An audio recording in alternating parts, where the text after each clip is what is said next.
Stormveil is the gift that just keeps giving with lore, and every time I revisit the castle, I discover something new. When I first saw the true design of the front towers, I was reeling for a good while, but this new discovery had me entirely stun-locked. It began with a re-examination of the damage of Stormveil, and it unfolded into a conspiracy in plain sight that unexpectedly expanded on my previous discovery. Many have postulated what this damage is, where it came from, and what it represents. The briars of sin infesting these wound-like gashes have been tied to the fire giants by way of the same thorny affliction, as well as the fire priests and maidens reborn into the lands between. And we see them appear at the gates of the Erd Tree when we try to enter. It is thorns that are wielded by the Shardu tree, and that may very well obscure Ene Ilim and enwreath the Shardu tree, and that we see on the very armour, weapons and soldiers of the castle we will be talking about. I've seen the many hues of colours to the wounds on the castle, which look similar to those of the Two Fingers, which appear to be some form of seedling or wood. See this video here.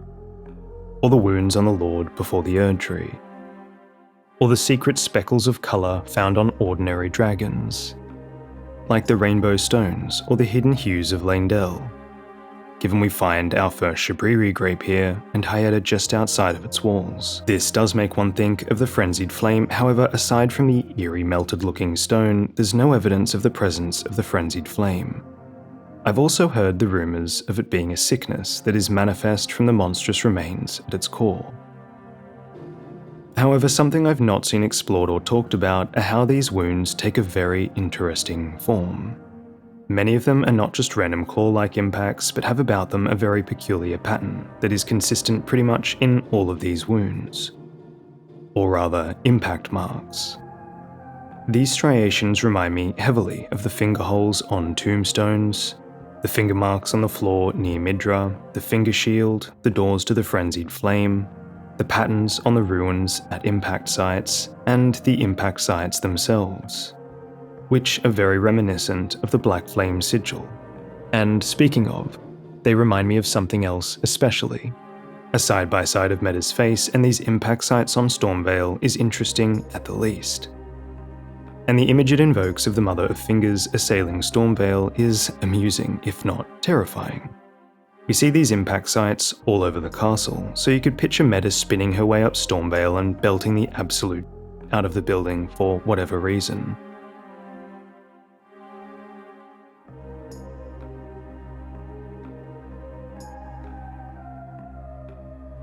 And these holes and almost claw-like marks the result of her laser beam.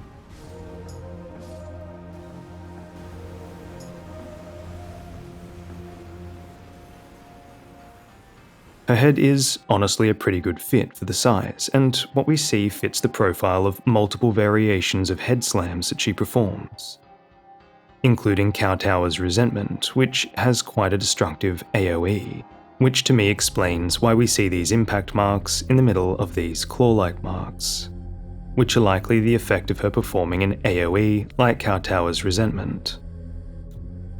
The smaller impacts could very well be her other finger-like appendages, or eye laser-like moves, and it genuinely is eerie how well her face fits the damage, and the texture of the damage, even down to the curvatures.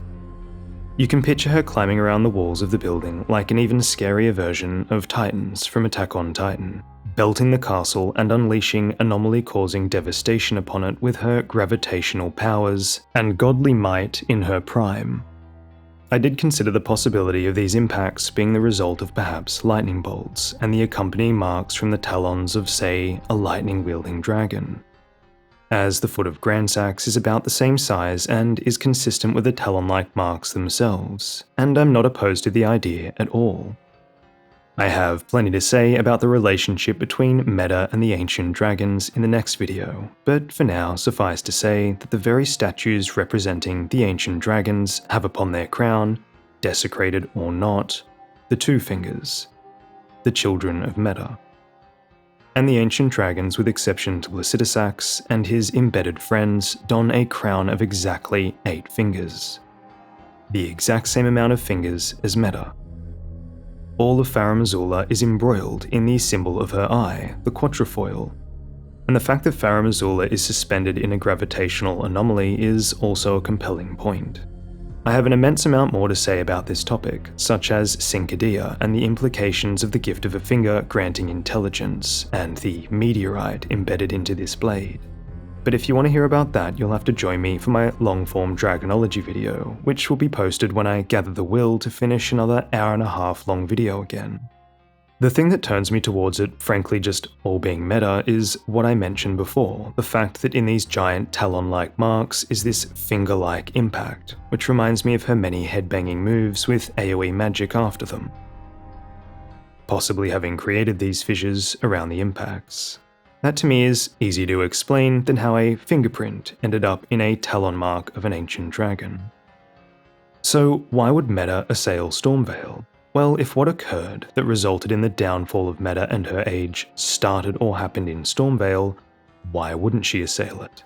After all, this gigantic monolith with front gates that mimic the divine gates of Eni Ilim and her very own tail was obviously a central and important location to all of the other castles and churches throughout the lands between. The castles and forts don its central pillar's tree sigil, and the churches, which have a sun at the apex of their windows and quatrefoils all over them, don these plaques possibly depicting the Divine Gate's creation, and its features such as the two towers, ropes, people melding into pillars, and maidens wielding jars as seen from every church, grave, tomb, and all the way to the eternal cities and the depictions of sacred blessings. It shares iconography with the royal capital, Leyndell, tons of its unique motifs, and is clearly an important location, beyond what we previously imagined it for. And so much more than the fort of a maniac. So what event could have spurred Meta to assail Stormveil so voraciously? The timeline would feel difficult to reconcile with her assailing Stormveil as a reaction to what happened to Godwyn. So perhaps it was something else entirely, as we do find some very interesting items in Stormveil, as well as totally unique and deeply stun-locking mysteries. Meta was the first falling star to lay purchase in the lands between, the gleaming daughter of the Greater Will. The Elden Beast came to the lands between on a golden star, and is the eventual incarnation of the Elden Ring and supreme representative of the Greater Will in the lands between, who ruled the age of the Erd Tree. This was presumably after the age of Meta, hinted at by the very name of her remembrance weapon's special attack, Kowtower's Resentment. However, reconciling them existing at the same time is not a difficult feat, and something we will explore later. Perhaps like the Elden Beast then, Meta had her own representatives, a god like Marika, and a lord like Godfrey. This Stormveil prophecy is one of Gloam and Ghostflame, Marika and Metyr, machinations, mischief, and mutilation. Meta is said to be broken and carries an always fresh-looking wound on her torso, seemingly now incapable of birthing two fingers. And the Nox, who were banished underground by Metyr's father, have a secret fetish hidden away in the most secret inner part of their doomed eternal cities, that is said to be both capable of harming the Greater Will's vassals, and is drenched in suspiciously fresh or vibrant-looking blood. It's a sacred weapon that is only capable of being wielded by someone with a fate, something the Tarnished were likely deprived of when they were sent to die and resurrected as rune zombies, but that is for another video. The blade is also clearly made of a person, exactly like the blade made from Radagon, with the exact same hand missing and arm position and all. You can see this video here for a full explanation of what that means. To set the stage, in favour of Stormveil being the location where Meta could have received her fatal wound by knife-wielding assassins of potential Noxian association, we find at Stormveil the talisman of an infamous assassin group with ancient ties to the DLC, who take the form of the Birds of Death, like Deathrite birds, harbingers of death from a time before the Erd Tree, who would burn death away and retrieve the ashen remains for burial at tree roots. Their ties are ancient, in my opinion, as children of the Twin Bird, which we see depicted as far back as Farum Azula, Eni Ilim, and even the ancient dynastic ruins, with priests wielding the same staffs as those in the ancient depictions embedded in their very own wings. We also importantly see the twin bird symbolism associated with the moon and night worshipping Nox on the moon of Noxstella, fitting for the parents of death birds who only appear at night. Their awe-inspiring cities are also laden with ghost flame. What is compelling to me, and is a reoccurring theme we are about to delve into quite a bit, is the prevalence of red and blue as two halves, which together make Gloam, or purple, and represent death. And these associations are key in trying to tie these groups together throughout the ages, like the blue and red feathers of the Deathrite spears, and the blue and red icons representing the assassins with weapons imbued with destined death, the god-slaying element of the Gloamide Queen's Black Flame. As an extension of this, we find the Rancor Call spell referred to as an ancient hex that is reminiscent of the age of Ghost Flame before the age of the Erd Tree, all the way down the bottom of the castle by a water burial location lit with Ghost Flame.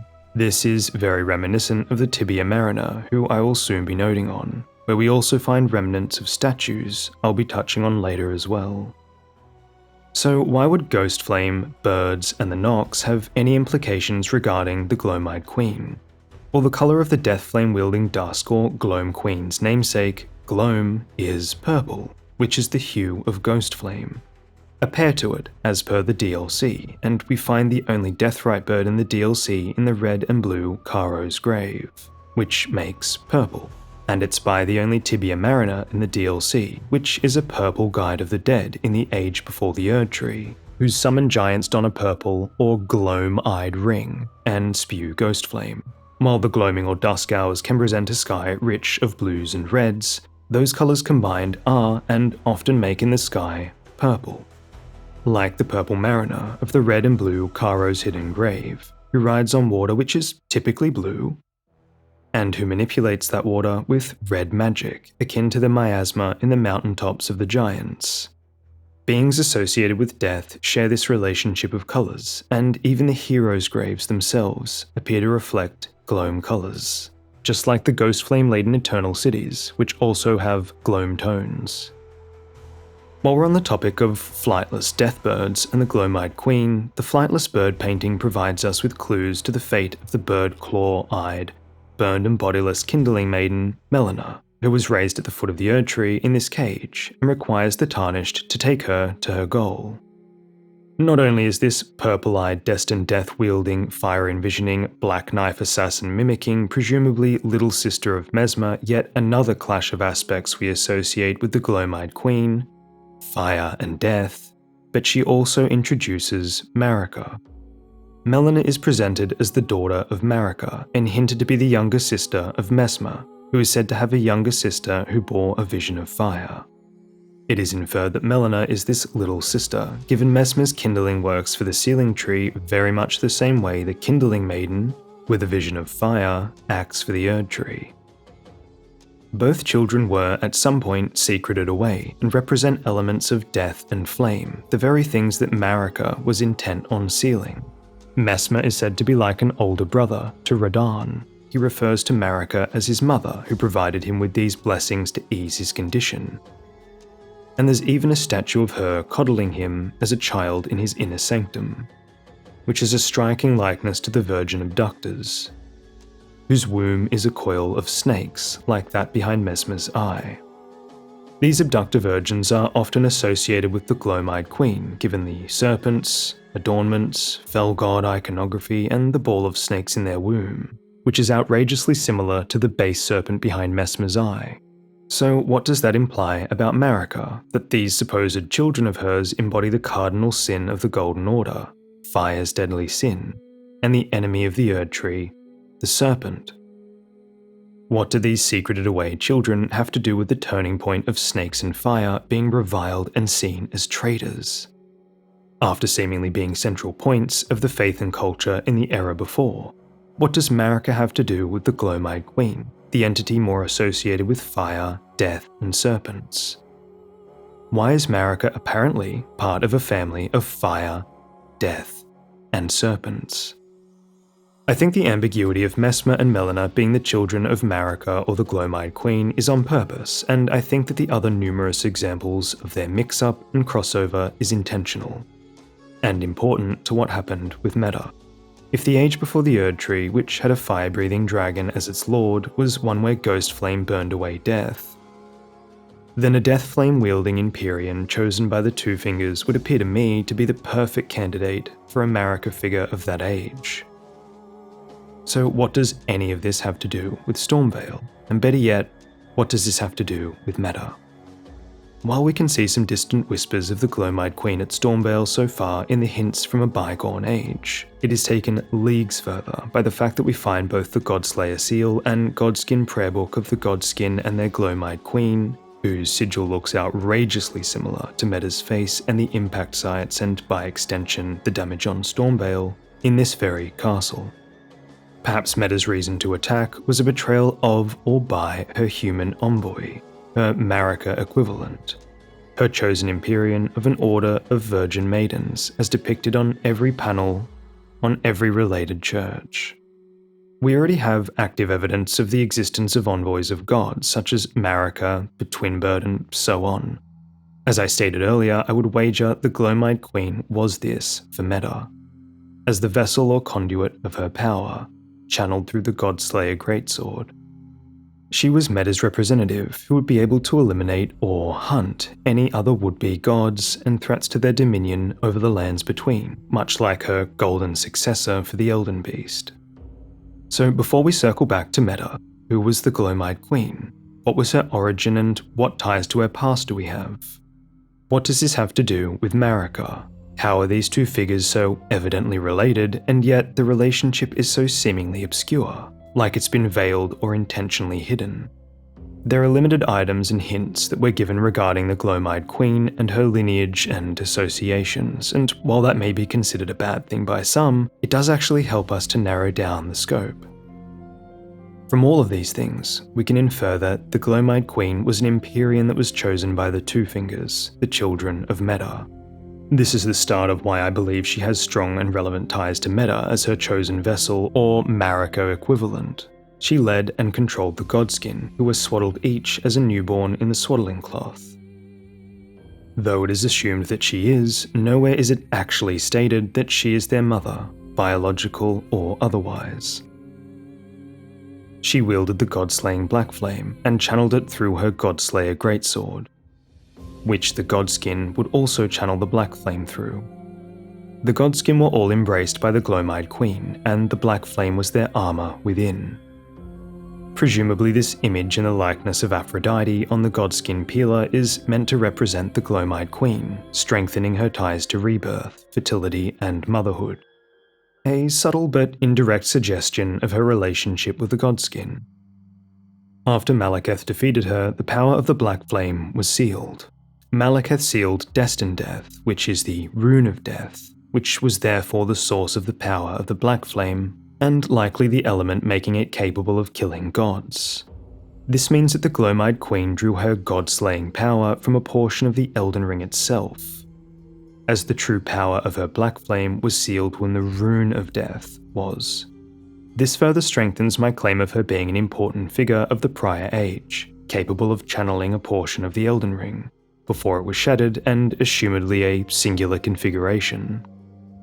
The Gloamite Queen has an abundant relationship to snakes in the fact that her potentially adoptive children not only have serpentine physiology, but they are found protecting a serpent amnion in a church of winged snakes with a giant snakeskin hung almost exactly like Marika, and akin also to the snakeskin at Bonny Village, which near matches the dress that she wears upon returning from the Shadow Realm.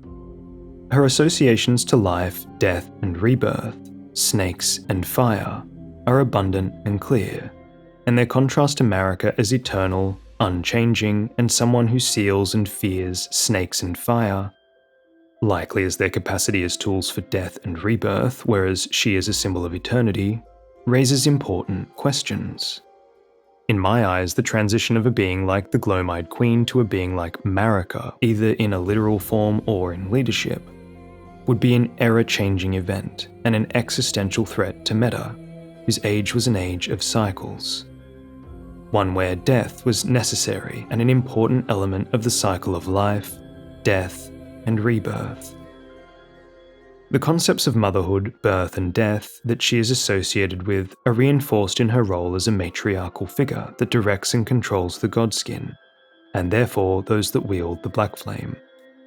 I have been no stranger of comparing both the face of Metyr as the birthing mother and the black flame sigil of the Gloam-eyed queen as a womb, fusing the symbolism of life, death, and birth, especially given Metyr's file name is Finger Nursery.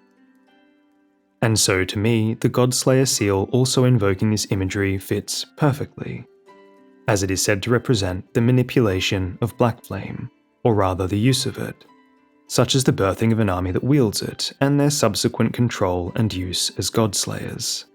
Given the location of 3 of the 5 Godskin are close to Carrion children, the striking similarities between the royal gems and Godskin gems, amongst many other things I'll be discussing in the fabled grandmother video, there is a strong connection between the Gloam-eyed queen and the Carrions. Furthermore, Rani is the one who gives us the spirit calling bell, and the boss versions of the spirit calling snails, which are secret serpents that act as a bell to summon spirits, not only drop the Godskin swaddling cloth, but also summon both the Godskin of the Gloam-eyed queen and Crucible Knights of Marika's First Lord, the ones that summon the Godskin being nestled by the First Church of Marika, and the ones that summon the Crucible Knights being nestled in a catacomb in Liurnia, right by the lunar altar. A rich cluster of crossover between the two figures. The fact the Godskin are seemingly protecting a village of dancing maidens who are worshipping it immediately made me think of the other fiery maidens we know of, and the other dancing warriors of particular colour and myth.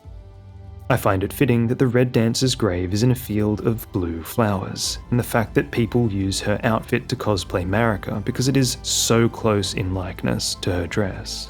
But there's even striking similarities between her perfume's flame attack and the black flame incantation Scouring Black Flame. Having the blue and red dancer complement one another as another example of a Gloam combination is worth further exploration, especially given the ties to Rao, the mystery of the blue fairy, and the obsidian gem embedded into the back of the blue dancer's outfit. But for now, there is much more to cover already. If we take a step back, there's another critical component to this, as in the base game I believe we are given huge insight into the Gloam-eyed Queen and the culture that preceded that of the Erd Tree, which is given special and suspect consideration and tolerance in this new age where so much of the old order, horned beings, ritual combat, fire, serpents, is conquered or spurned. We see all of these elements, the shedding of skin like serpents, fires cleansing death, maidens with familiar braids, stakes that invoke a familiar position we will note on soon, the Godskin themselves who secretly have braids, and the echoes of a flightless bird and dire prophecy of renewal by fire, all in one place. Dominula Village. The flightless bird painting that leads us to some of the spicy lore of Melina, aka the Kindling Maiden, leads us to fire's deadly sin, which reads, incantation originating from a deeply ominous prophecy, sets both the caster and the surrounding area ablaze with raging flames. The caster's body will remain engulfed in a flame for a while, burning them and any who draw near. The prophet despaired, looking up at the Erd Tree, for soon the kindling would burst into flame, bringing ruin. The burning of the Erd Tree is the first cardinal sin. That is not the domain of mere men. Like much of the pre-Erd Tree history of Elden Ring, before Marika the Eternal and the Eternal Erd Tree, existence revolved around cycles of life, death, and rebirth. Metyr is, like the Gloam-eyed Queen, an entity that is associated with rebirth. She's found in the birthing chambers, is the mother of all Two Fingers, and her file name is literally Finger Nursery, and yet she's also associated with death, in that she represents, can summon, and control the lifeless black void, anti-life. Her very eye is a quatrefoil, which historically represents the balance of cycles, seasons, directions, and divinity, and is located throughout the game in places of holy reverence, often with motifs of the sun and lunar or solar cycles. If such a symbol originated in our history from some event or some icon, I would wager this is how the quatrefoil came into prevalence in Elden Ring.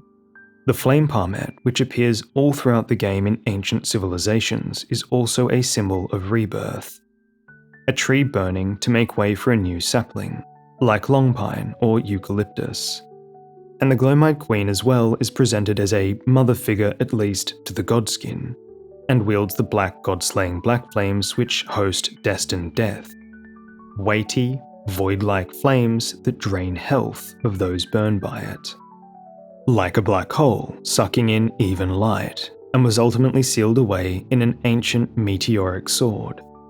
Her serpentine associations like the shedding of skin and Ouroboros being symbols of rebirth. And as previously described, flames as well. Melina herself demonstrates the capacity of flames as a symbol of rebirth when she says, "O Erd tree, you shall burn.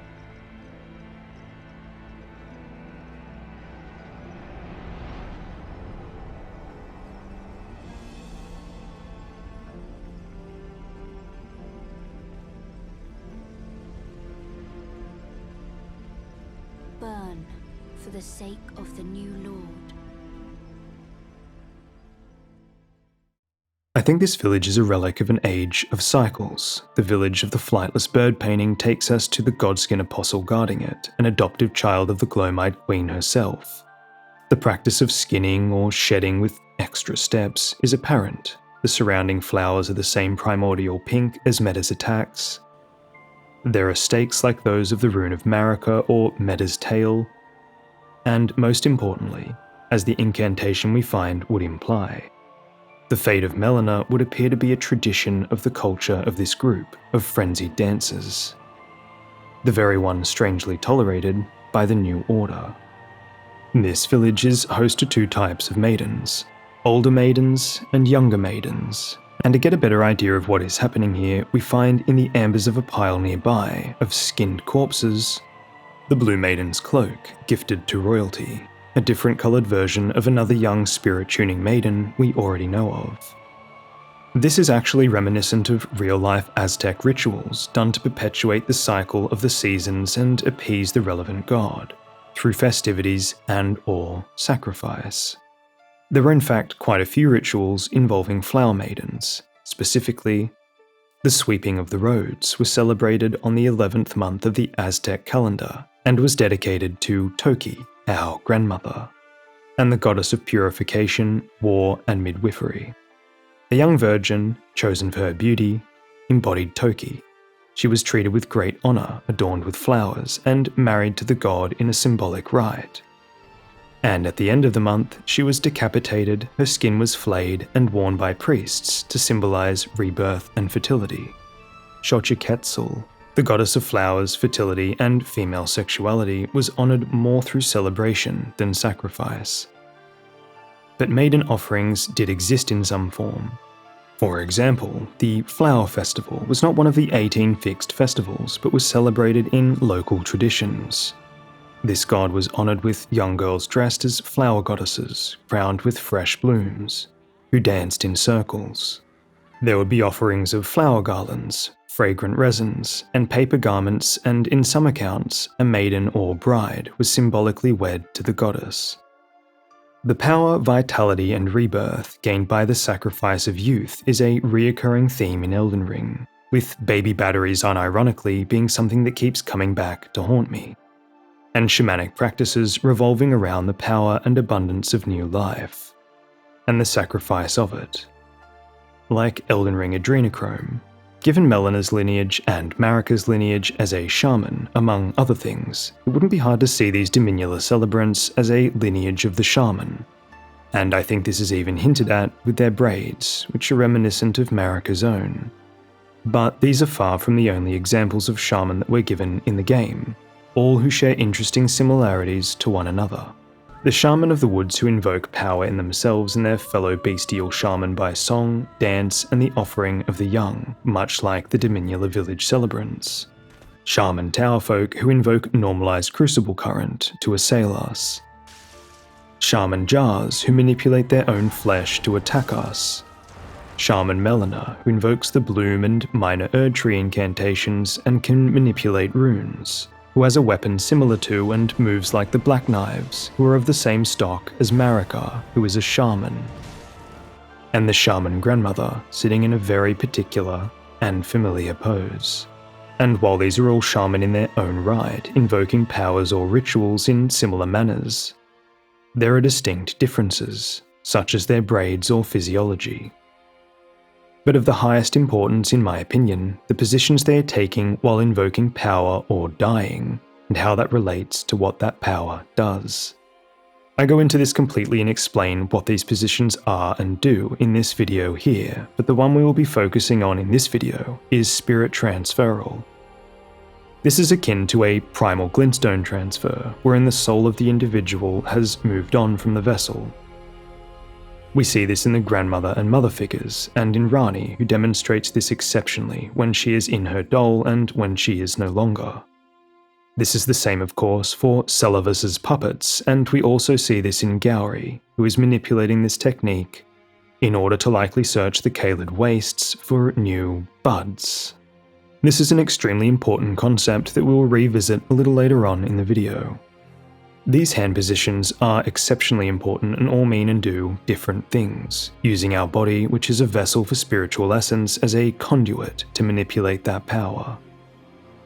But for this video, one last important contrast to draw attention to are the depictions of Radagon and Marika. We know by the incantation regression as well as the Golden Order totality gesture that this pose represents order. Whereas for Marika, this pose looks an awful lot like the Rune of Death. However, given these depictions are of Marika after the Shadow Realm, I believe this position mimics the transformation she underwent after her return. As when we cast the incantation left by Marika at the Shaman village, the stance we take is that of her before her exit of the Shadow Realm, the kindness of gold without order. If Marika in this position represents the kindness of gold without order, then the inversion of this with an arm position closer to that of Radagon's, to me, would represent gold and order, or the Golden Order. No longer is Marika the invoker, she is the invoked. This statue is as scandalous in my opinion as the one that exposes Marika and Radagon's secret, as it is in my eyes yet another melding of Marika and the Gloam-eyed Queen. Not only is this position invocative of the Rune of Death, but this dress behind her is likely an overtly covert homage to Eagle, who is hung up exactly as Marika is in the Erdtree, and whose smaller skin is positioned exactly like Marika's dress, as demonstrated by Pevigeild Sage. This reminds me of how Godfrey wears Sarosh upon his back, after presumably defeating him, given the axe wounds. And another observation by Pevigeild is this fantastic comparison between Malekith's Blackblade and Marika's lifeless body in the endgame. A nice twist on the other swords made of people, which I will be noting on soon. So what does this all imply so far? Ghostflame was a core component in the management of death before the Erdtree, which was an age of cycles. Ghostflame is likely related to and relevant to the Gloam-eyed Queen, given its nature as a death flame and the colours associated with death. Marika and the Gloam-eyed Queen have an important and covertly overt relationship, with the change from the Gloam-eyed Queen to Marika representing the loss of a key component of the balance of cycles, and thus the death of the Age of Cycles and the birth of the Golden Eternity. The relevance of hand positions, the many shaman of Elden Ring, and these similarities and differences. And Stormveil is a hub of sus items, iconography, and architecture. This tangled web of crossover should be enough to convince you by now that the relationship between the Gloam-eyed Queen and Marika is at the very least eyebrow-raising. The ambiguous defeat by Malekith, and not Marika directly, a shadow-bound beast that turns on their Empyrean should their actions contravene the will of the Two Fingers, coupled with Marika's sole reason for Malekith being to seal destined death, with the insinuation of betrayal. Spirit Caller Snail summoning both the Crucible Knights and Godskin, both at very questionable locations, as well as the fact the Godskin are found by Crucible Knights in two of the locations we find them. The statue position crossover of the snakeskin akin to Sarosh on Marika's back. They don't even bother changing the sigil between the golden and dark iris because the rune itself is already ambiguous enough.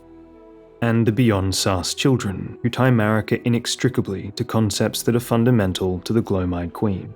And I think on this point it's more than worth mentioning the uncanny similarities of stature and composition between Messmer and the Godskin Apostles. And to extend upon this, the striking similarities between the Godskin Apostles' moveset and the Black Knives, and as a result, Messmer's younger sister. These things are so overt it's covert, and almost appear to be somewhat bold, and even cheeky. Kind of like allowing a statue of yourself that hides a massive, order-devastating secret to remain in the heart of the capital. Or, which I'll be noting on later, having the symbol of your new order be an inversion of the symbol of the last, now defeated order, complete with an eclipse at the top of this new symbol, which would have been the bottom of the previous symbol of the Age of the Sun. Could it really be that mischievous? Well, one of the few items that we get that we know to have belonged to Marika, the Mimic Veil, which allows you to change your form and vanish from detection, is known by another name, Marika's Mischief. And this Nox-coated veil looks, in my opinion, suspiciously like a shedded snakeskin. The way the relationship between Marika and the Gloamide Queen is presented, to me, is supposed to convey its complexity. On a surface level, their relationship may be that of a contemporary, sister, or mother, but it's never made clear which, and it could very well go either way. And I think this is entirely on purpose, the same way the historical events between and of the two are obfuscated and erased. I think when we approach who Marika is to the Gloamide Queen with concepts like mother, sister, and contemporary, we're right, but we're also wrong. This relationship reminds me of Miquella and Trina before the DLC, and the rampant speculation as to their relationship. If, like Miquella removed love and thus Trina, who we now know as Marika removed the portion of herself that comprised the Gloamide Queen and had it sealed away, say in a very suspect-looking sword, then this crossover between these two figures would begin to make much more sense. But why would she do that? Is the Gloamide Queen Marika the same way Marika is to Radagon, or is it something else? We'll get to that eventually, but this blurring of the lines between Marika and the Gloamide Queen is certainly no mistake. And I think this is also done with Metyr and the Gloamide Queen as well. The striking ties between her and the Gloamide Queen are impossible to ignore, and I believe that we're meant to infer a strong tie between the two. And to me, the tie that we've seen before between an outer world representative and the Greater Will and their chosen Empyrean makes most sense. We've already discussed how the Gloamide Queen and Metyr share rebirth symbolism, mother symbolism, and death symbolism, but it goes even beyond that. Sigils of spells usually present an image of the entity being invoked to produce it, and so it is impossible to miss that the sigil used to invoke the black flame of the Gloamide Queen presents basically as Metyr's face. If the Gloamide Queen whose black flame drew power from a rune of the Elden Ring was chosen by the children of Metyr to be their chosen god like Marika was to the Elden Beast, then that is the most logical conclusion I can come to regarding her relationship to Metyr. At Dominula Village, when we find the Godskin Apostle, Fire's deadly sin and all that entails, and the dancing shaman maidens, there is an outfit in particular that I personally think may represent this relationship between Metyr and the Gloamide Queen. Given the importance of birth to Metyr and the Gloamide Queen, it makes perfect sense to me that the sigil of the Mother of Fingers, who lives in a birthing chamber whose file name is Finger Nursery, and who has what I can only assume is a giant birthing canal on her front, likely depicts a womb. The fact that a young maiden is selected as the chosen Empyrean of Metyr may have something to do with her fertility, perhaps involving some form of womb-to-womb communication or blessing. A womb allowing the young maiden to be the host of the divine powers granted to her. Perhaps this is the reason, in fact, why all known female demigods have been Empyreans, and all known Empyreans have been female, with the exception of the nascent Miquella. And the very state of nascency is to not have developed into male or female yet, making this abandonment of Trina and special ascension an extra spicy topic for another video. I think this depiction shows this initial selection. We see the maidens aligned along the bottom of the cloak, and these remind me of these symbols found in churches covered in maidens we find throughout the lands between. What to me appears to be the Black Flame sigil, representing both a womb and the manipulation of Black Flame as a tool of the Greater Will and Chosen Empyrean. Metyr being connected to this symbol representing either the power given to the Chosen Empyrean or the Gloamide Queen herself by 2 fingers. Very similar to the depictions we've seen on the Seed Talisman, ancient tapestries, and Fingerspell sigil of the fingers flanking something. With the older, no longer fertile women, this connection appears to be no longer established or possible. And to bring this convincingly full circle, we see an almost exact depiction on the Godskin outfit. This tie between Metyr and the Gloamide Queen, this moment of communication between the Greater Will and the Shaman, reminds me of the Grandmother, whose village is situated by an ancient impact site, and who sits in a familiar position, beneath a tree that dons a hole with likeness to Ymir's hat, which represents the lightless void of the Greater Will. It would appear that the presence or possibility of fertility and likely a womb are necessary for the Chosen Empyrean. In my opinion, to enable them to inhabit the Greater Will, like the Virgin Mary for the Holy Spirit in the Bible. If the Gloamide Queen's dominion was death, then what if Metyr's was birth, and together they were meant to continue the Age of Cycles? If the Gloamide Queen allegedly had destined death stolen, or at the very least it was sealed as intended, thus granting Marika eternity, then what was taken from Metyr? Just as the Ring of Death was sealed and removed from the Elden Ring, I believe the Rune of the Unborn or Rune of Birth, likely including the Orphic Egg or God Womb, or as we know it, Amber Egg, was what was taken from Metyr. And I find this very fitting, given the Amber Egg and Rune of Rebirth are essential for perfect rebirths, and it is the inability to birth 2 fingers that appears to be the reason Metyr is broken. This is where that classic Marika mischievousness comes back into play, as if we look at the divine gates of Stormveil, and look directly through them into the horizon, we notice that it does appear to perfectly align with Manus Celis, which translates to Hidden Hand, and beneath Manus Celis is a very peculiar thing indeed. At a glance, this appears to be the 2 fingers of Rani, the one missing from the tower where her body lays.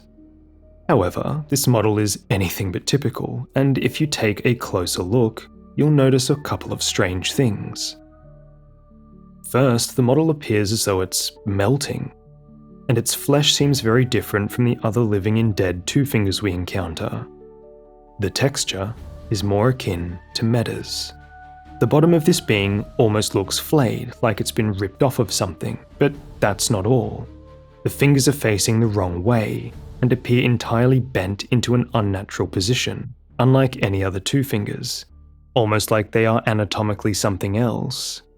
And to make things even stranger, there is a strange hole that apparently everyone up until this point has assumed was Rani's arse groove. But no, I believe this is in fact either a belly button or birth canal. And what we are looking at is Metyr's genitals. And that this cavity on her chest is prolapsed. Don't Google that. If we flip this model and examine it next to Metyr, it fits eerily well. Not only does the texture closely match, but the hole almost perfectly lines up with the hole she births finger creepers from. But don't just take my word for it. I was intent on presenting something better than my terrible little snippet alignment, and I was compelled to see this in its rightful place. So, with the help of my best friend who is an amazingly talented artist, working on the color correction with me, setting up the texture pathways, lighting and environment, and the absolutely brilliant Elden dorK, bringing the animation to life and merging the assets, it was actually done. Here are some scenes of Metyr with her birthing fingers reattached and moving around.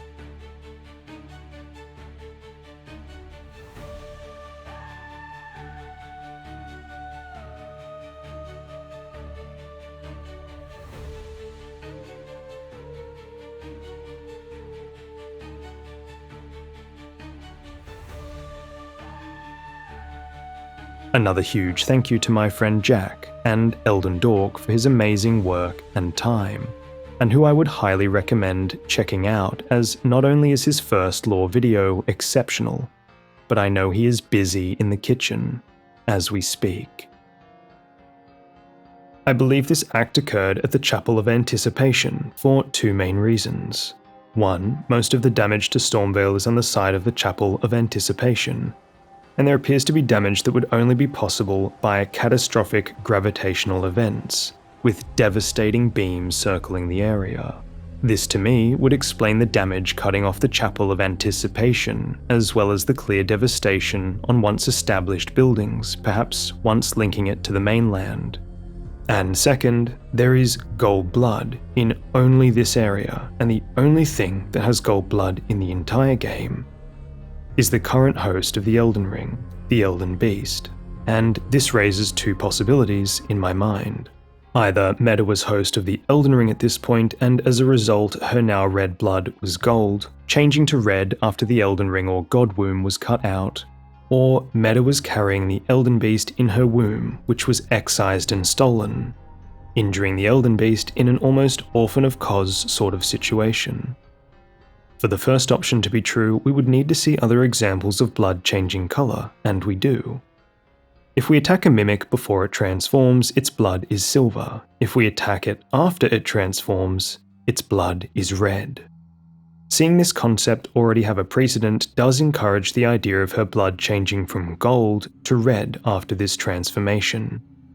That transformation being the removal of the Elden Ring, or God Womb, just as how the mimic's blood changes from silver to red. For the second option to be true, we would need to see an injury on the Elden Beast that may have caused this pooling of gold blood. And we do. If certain runes were plucked from the Elden Ring and the Elden Beast is the Elden Ring, then this wound may be from where those runes were plucked, and the shape of this wound seems awful familiar to both the wound on the genital fingers and the half mark in Ranni's and Godwyn's flesh. Here is a comparison of the half mark of death and the mark on the Elden Beast. And keep in mind, the picture I took is far from perfect, yet it lines up so well. This was very hard to get a good picture or video of, as the inside of the Elden Beast clashes with it, but taking an image from the inside out makes the shape of the injury more clear. An important point is that depending on how you interpret the Elden Star's incantation and the remembrance of Metyr, it could very well be telling us that Metyr came bearing the Elden Beast. Metyr is the magnificently gleaming daughter of the Greater Will, and the first shooting star to fall upon the lands between. Metyr is described literally as a shooting star, and a shooting star of the gleaming daughter of grace and gold would surely be a star of gold.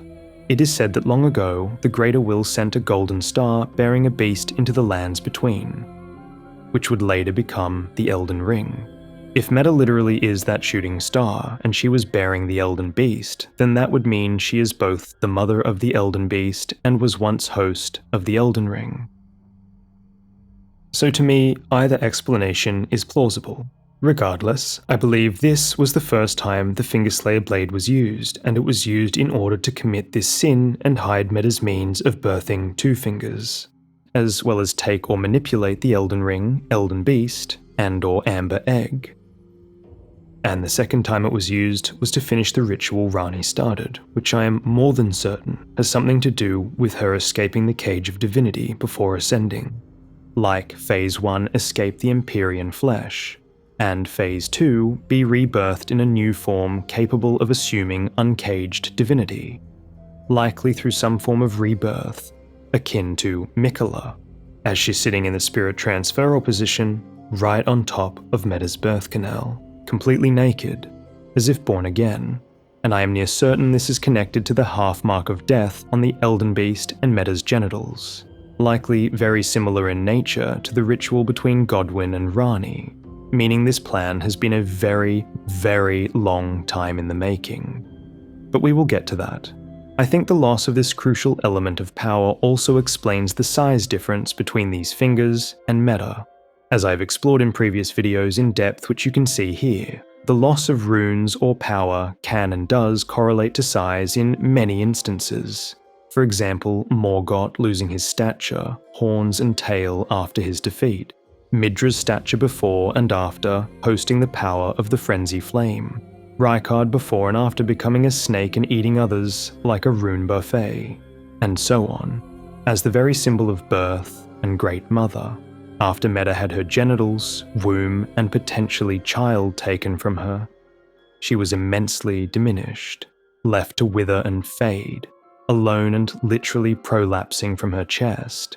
As a potential extension of this event being the first time the Fingerslayer blade was used may very well have been the preamble to what we see in the trailer being removed from this suspect-looking sack by Marika. And yes, this isn't a perfect match, but you'll have to appreciate the fact that this has been rotting and decaying underground for God knows how long. Some people do speculate this thing in the middle is an eye, and while it could be the amniotic sac, if we look at Metyr's eye, you'll notice a very similar looking ridge around it. So when we take into account the time that has passed since this event, this mysterious object could be either. While yes, the outer parts somewhat look like stitching, I am no expert on alien finger physiology and couldn't tell you if or not this is an alien labia, but if this is Metyr's womb, then these golden strands extracted from it would appeal to me as prime material with which to construct a god womb or house the Rune of Rebirth in. Though I'm still happy to accept these as threads of the Elden Ring, which had death and the Rune of the Unborn plucked, while the Amber Egg could very well be a Numen construct, built of the ancient life of stars. I think the change of the Gloam-eyed Queen to Marika may very well have coincided with the mutilation of Metyr, as it all seems to be part of the same plan. Her transformation to Marika was an intentional move to seal away the powers of death and flame, to ensure the continuation of her golden eternity. Seal those powers from her enemies like we also see with the Giant's Forge and Frenzied Flame, and use them for her own means in her own schemes.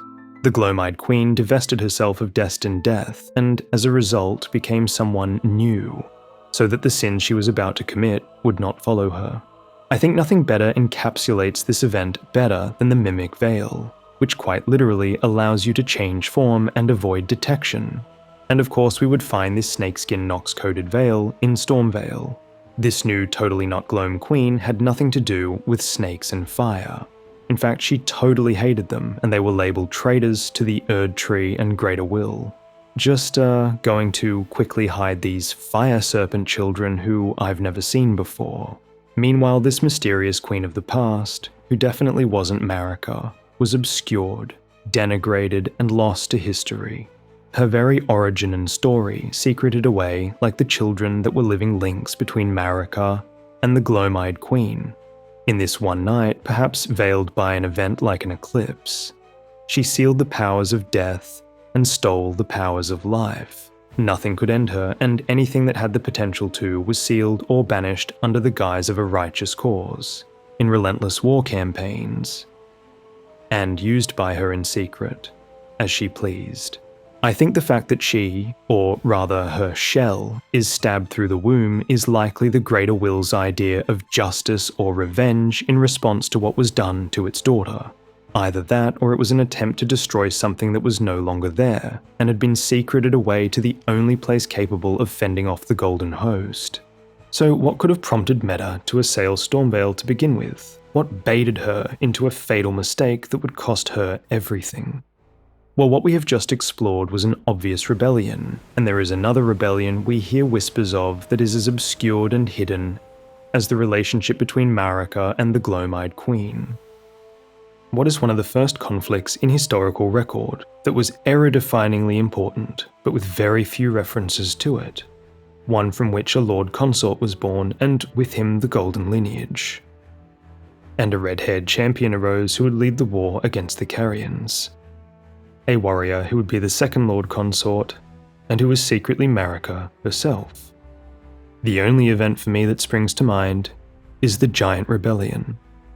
If you've seen my previous videos, you may know I am a strong believer that, just like us, the world that we play in is tarnished, both in its glory and its resplendence.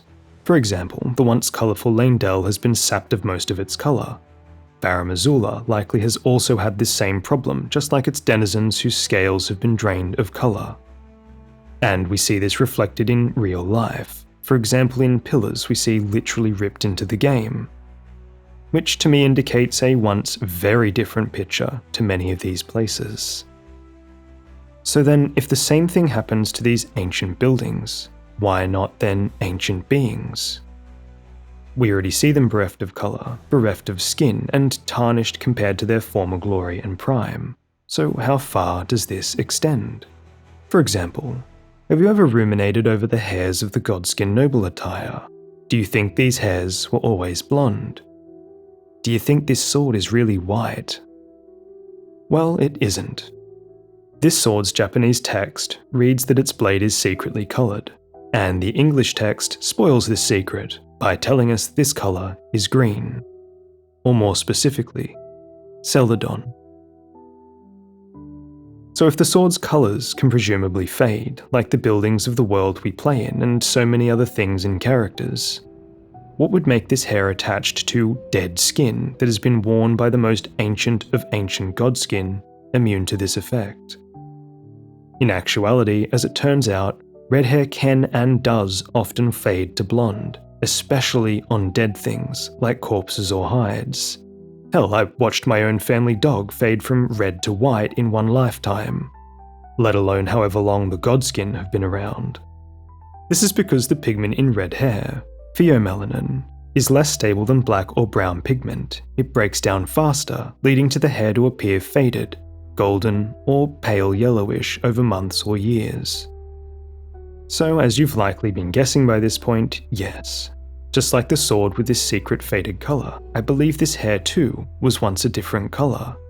And I believe that colour was red. And yes, I'm suggesting that the godskin are wearing the skin of giants, who were the gods of the last age. And I believe I have some pretty compelling evidence. So first, who were the giants? What does that title cover? And is that what they have always been called?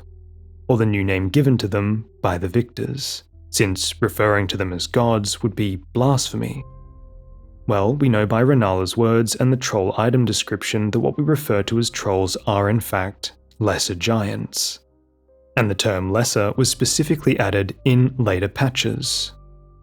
We also know from the Sword of Milos that smaller giants were treated and viewed similar to how misbegotten are, just as certain things are markers in certain ages of higher status, like the horns of the horn sent for their age. I would wager the same was for giants, just likely their size, with larger giants being viewed as more beautiful and fully formed, like royalty, while the lesser giants lacking in the capacity of their relatives were malformed and unsightly. Peasantry of the giants, lesser. So why are they called trolls? Perhaps this is simply another example of Golden Order propaganda to erase the history of something, bleaching and renaming it. Or it could be a willing distinction made by lesser giants who rebelled against their lineage, like the shaman and Numen. We see colours divested from things that have been sealed, such as the black flame losing its red, and the ancient dragons their gold. And I think the faded colour of the lesser giants may have had something to do with the process by which the connection to the fell god was severed, that being the root-laden tablet embedded into the cavity the fell god would have once been able to dwell in, especially since the impaled fire giants who have their fell cavity destroyed have lost the vibrant red in their locks and features, and this is despite being in the same area as the living fire giant still connected to the fell god. They have been severed from the red fiery fell god, and thus so too have they been drained of colour. So my point is, these outfits used by godslayers to hunt the gods of the last age may very well have been constructed from the skin of these lesser giants. Perhaps the ones that willingly went to war were able to keep their skin, while those that rebelled or didn't go to the war paid their due with the literal skin from their back, with the leaders among those giants giving even more than that.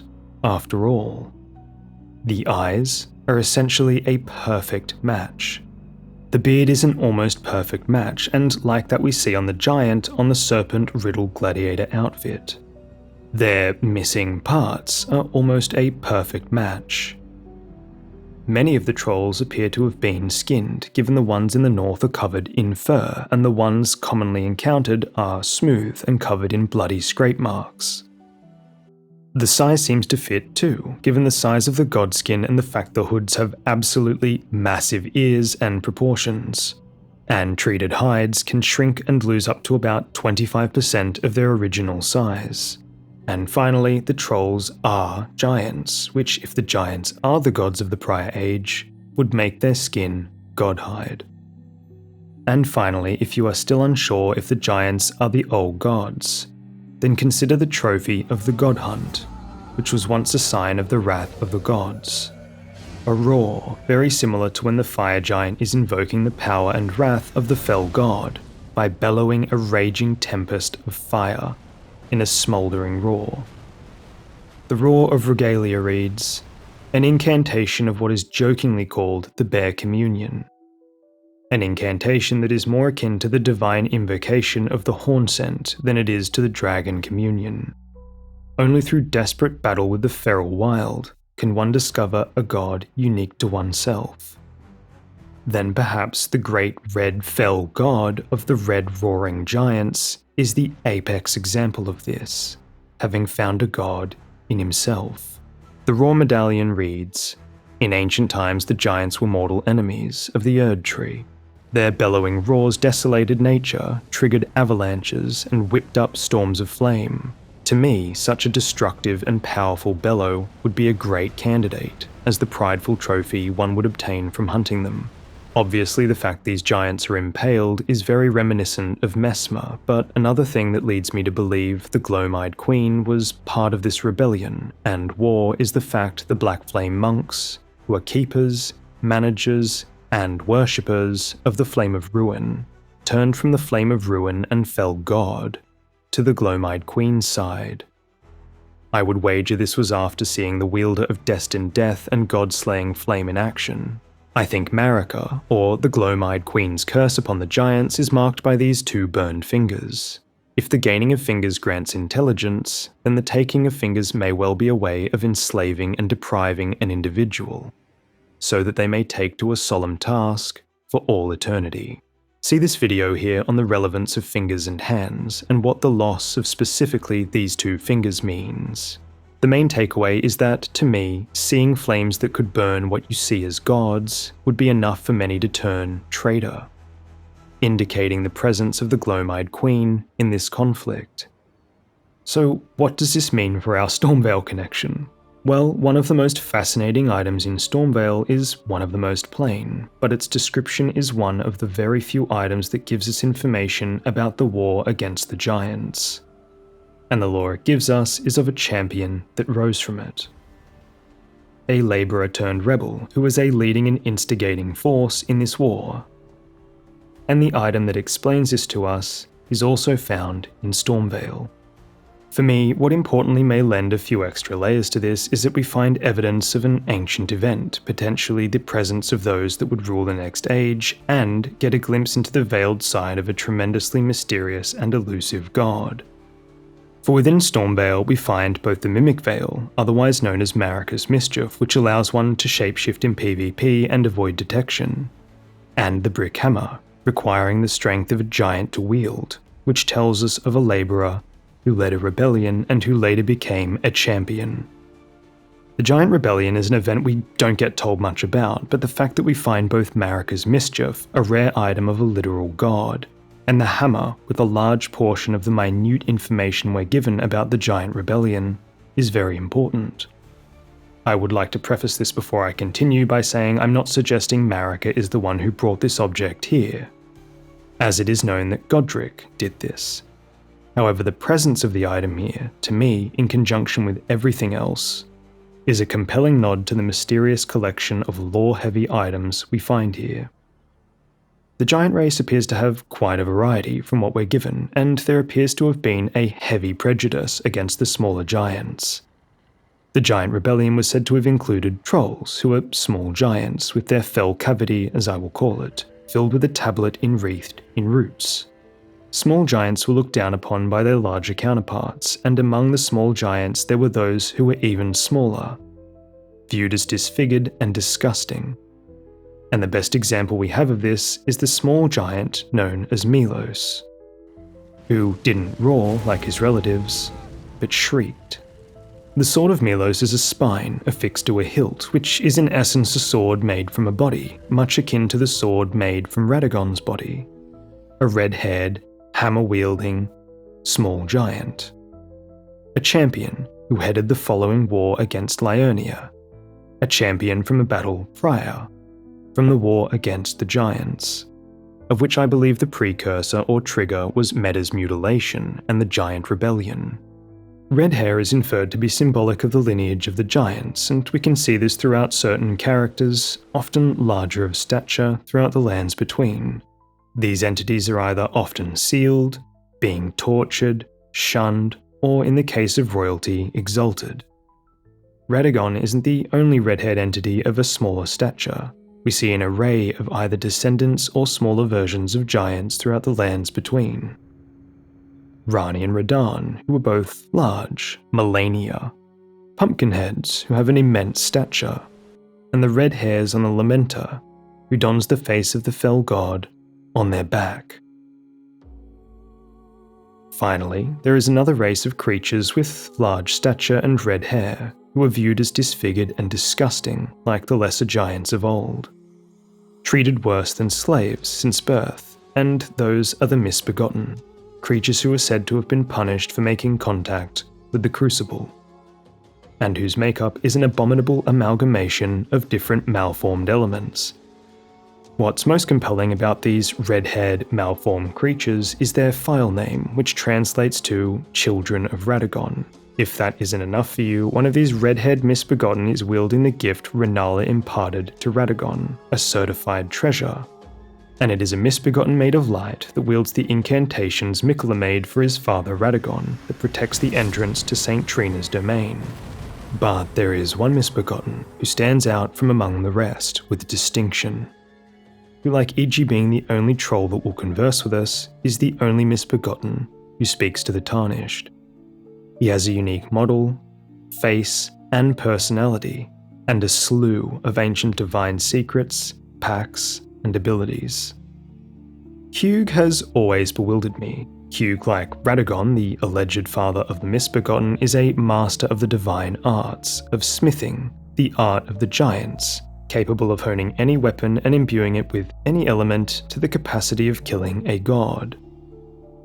But what was always even more amazing to me was that he is even capable of teaching a spirit tuner their craft. I spoke with the girl.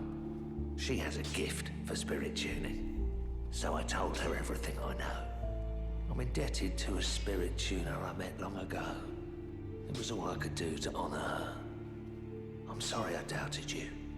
I have you to thank, don't I? For persuading Master Hewg. I can happily announce that he has taught me the noble toil of spirit tuning. In fact, between teaching Roderica spirit tuning and having a mentee be over his devotion to repaying his debt to Marika, Oh, your divinity have mercy and grant me forgiveness. The road is yet long, a god is not easily felled. But one day without fail you will have your wish. So please grant me forgiveness, Queen Marika. he reminisces about owing a debt to a spirit tuner he met long ago. I'm indebted to a spirit tuner I met long ago. It was all I could do to honour her. Like Radagon, he is also chained to the Erd Tree and chooses to stay in it when it burns and he is freed, tied to his loyalty and devotion to his debt, despite the pleas of Roderica. I would go so far as to say Hewg's relationship with Roderica may very well be an analogy of the relationship between Radagon and Marika, a replaying of the circumstances that drew them together. I think Hewg is an aspect of Radagon, the shell of what was left after the Shattering, and the spirit tuner he owes a debt to is Marika. There is a god in Celtic mythology called Lugh, who looks an awful lot like Godwyn, and looks an awful lot like depictions of Radagon, especially those with blonde hair. In fact, in some accounts, he is said to have had blonde hair, and in other accounts, hair of blood. Much like Radagon himself, who has red hair but is depicted in statues with golden hair. Lugh is a master of all magic and crafts, and smithed a spear capable of slaying gods which would never miss its mark. In fact, he used this very spear to slay his grandfather, the one-eyed giant titan, Baelor, who was king of the race of giants. I think this mythology plays on the themes of both Radagon and Hewg, as I think Hewg is an aspect of Radagon, and the spirit tuner he owes a debt to is Marika. And given the proximity of the hammer and Marika's mischief, I enjoy the thought that this debt is owed to her assistance in the giant rebellion that would make this reviled, small giant a champion, and one day a god. I wonder if then perhaps this depiction of a prophecy found in the very same castle depicts the victors from this confrontation, and from where the rulers of the next age would rise, and the losers. With its lord vanquished and its wings wounded, the hawk perished as it solemnly gazed at its former home. The storm is a warhawk's cradle. So, why would Marika need Radagon, and who or what is he? I think the reason is twofold. A god and a lord appear to be a requirement of one another, like two halves of the one equation. A marriage between god and consort. I would wager part of divesting destined death and transitioning from the entity that is the Gloam-eyed queen to Marika perhaps required a lord, like Miquella divesting St. Trina in order to ascend to godhood with his lord. However, the other reason, I believe, is that a caged divinity is just that, caged. And Radagon, as per Marika's own words, is not yet a god. As such, while he is Marika, he can act outside of this cage and do what she is unable in her state as a god. The Cut Mimic questline features a parasitic mimic we imbibe and feed throughout its quest. I am Asimi. My true form is that of a silver tear. I am a simple being who can assume the shapes of other living things, but now I've gained knowledge. I speak and ponder and live in fear of death. Oh, mighty, tarnished warrior, I beg of you, let me keep the life I've been granted. In exchange, I offer you power. Only to have it eventually attempt to slay us and take our place, so that the copy may pass for the genuine article. You found me. I had hoped you wouldn't. You could have become Elden Lord, and I could have become Sovereign Eternal, eventually, if you hadn't found me. We both could have been lords. My apologies, Lord Horst. I will take the throne.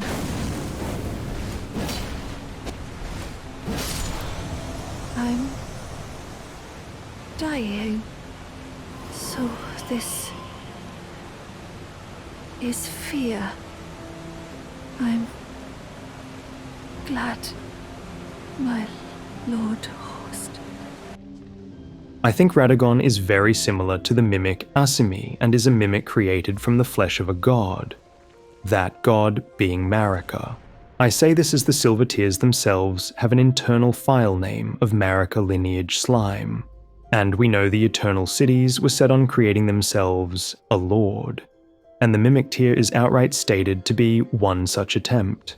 These blobs of silver are to me rudimentary vessels for a soul, and we see this again in the sentient magma of the forges where soul weaponry is crafted.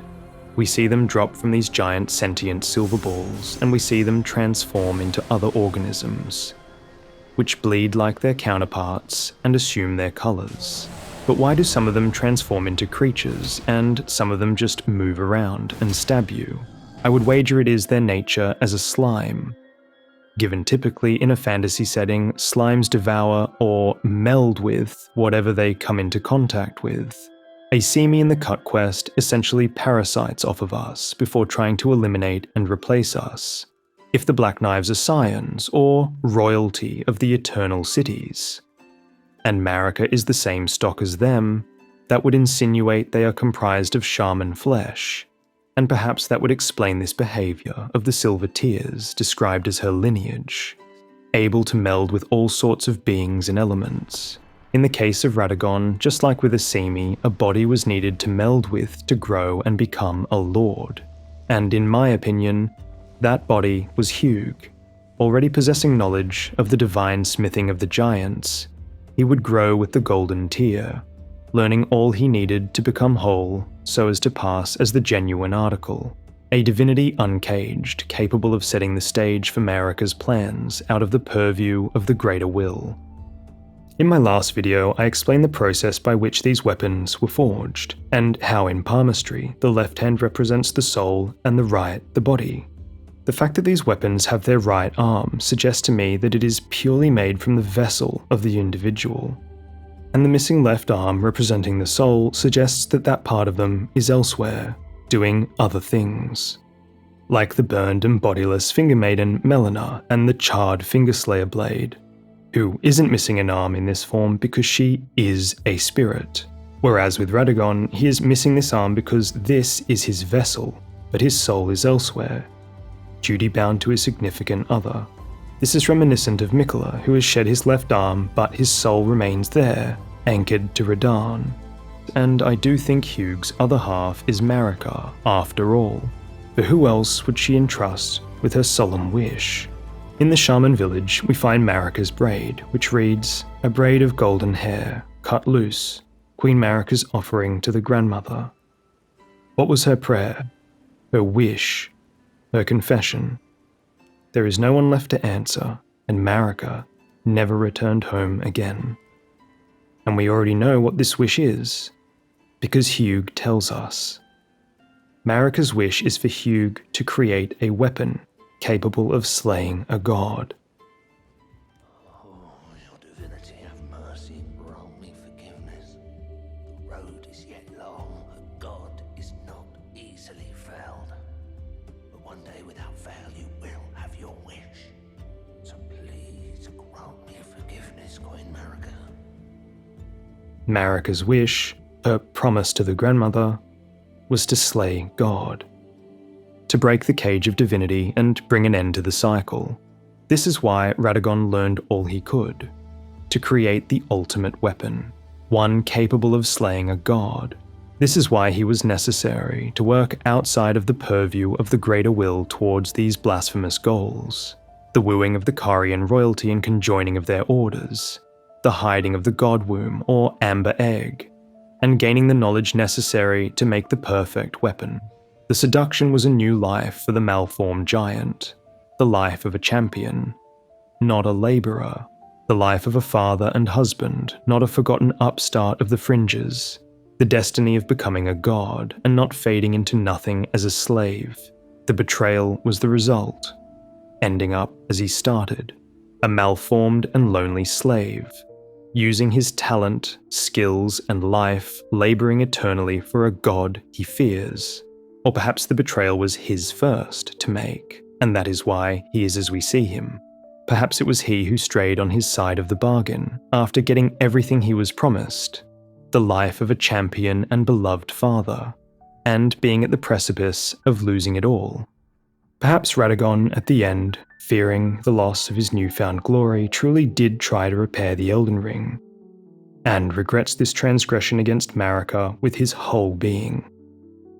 After witnessing the breadth of her plans and her capacity, sworn only thereafter to fulfilling her wish of slaying a god. I think there is a reason the Mimic's Veil, or Marika's Mischief, is Nox-coded and looks like a snakeskin. I think there's a reason the Belfries link all of these important locations. I think there's a reason the Greater Will's daughter is hiding away injured and the Fingerslayer blade is hidden deep within the Eternal Cities. And I think there is a reason why, that at the top of this inverted triangle that is a mockery of the symbol used to invoke the Fell God's power, there is an eclipse. The snake had shed its skin, and the machinations and mischief would continue. A serpent never dies. And the Eternal Cities succeeded. Remembrance of Malekith, the black blade hewn into the Erd tree. Malekith was a shadow-bound beast given to his Empyrean. Marika's sole need of her shadow was a vessel to lock away destined death. Even then, she betrayed him. Betrayed how, I wonder? It was Rani, daughter of the Nox-coated carrion queen Rennala, who is adorned with Gloam gems like those on the Godskin, and whose body is defended by no less than a Godskin noble, who stole destined death. But how? Who else but Marika could do such a thing to Malekith, who every demigod was said to fear? Did Rani send him into a slumber like she does to Kale when she appears to us? And if she did, was it the ancient snowy crone that her mother guided her to that taught her magic capable of lulling the death of demigods? Or perhaps this deathly sleep magic is something originating from her carrion roots? And the history of the deathbed maidens who grant the Baldachin's blessing, which is eerily akin to the tombstones Rennala's Albinoric children turn into during their would-be rebirth. Why does the light coming from their doors remind me of grace? And why do these doors remind me of the doors on the stone coffin ships, and seem reminiscent of the sleep-coated dragon that is supporting her lord on his deathbed? Why does Rayleigh Lucaria share so much with Farum Azula? What was it before it was an academy? And what does it have to do with the belfries overlooking it? These bell-bearing Noxian portal shrines with Felden John engraved in them, that lead us to and link sites of profound importance, each with undeniably important female figures. And what is the carrion connection to the Gloamide Queen? Why are 3 of the 5 Godskin we encounter near carrion children? Why are the jewels of Rennala so reminiscent to the Godskin? And why do we find an Albinoric mask in Volcano Manor which has a very peculiar description? Mask made from the largely unaltered hide of a young Albinoric, which raises arcane but reduces the HP recovery effects of the Flask of Crimson Tears, much like Black Flame Protection. But as a far cry from Godskin, this Albinoric hide mask is the product of malicious mockery. A fascinating find in the abode of the Godchild, who boasts the same wish as his mother: the death of the gods. If this is real, if the rabbit hole I have just dragged you down is in fact the truth, or near it, then when did all of this start? How far back does it go? Why did the Gloamide Queen do what she did? And if she has this relationship with Marika, did she have a similar relationship with her predecessor if she had one? And what happens to such a being when they become formless? To me, this all reeks of a conspiracy. A plot most intricate and masterful, the generational power plays of a caged divinity. Soon, I will be presenting what I consider to be my magnum opus, the grandmother lineage of the 3 sisters, wherein together we will explore further into these myths and how they relate to Elden Ring, how the flightless bird broke the cage of divinity, and ultimately, how far the rabbit hole goes. Thank you for watching, and thank you to my patrons and YouTube members. I have a lot of work to do and many videos to make and some excellent things to show you all. If you enjoy my videos, please consider subscribing and liking the video, or better yet, supporting me through Patreon or YouTube members, which allows me to significantly up the quality of my work. And as always, thank you to the massively talented Banuune, who created the thumbnail for this video. You can see her channel here.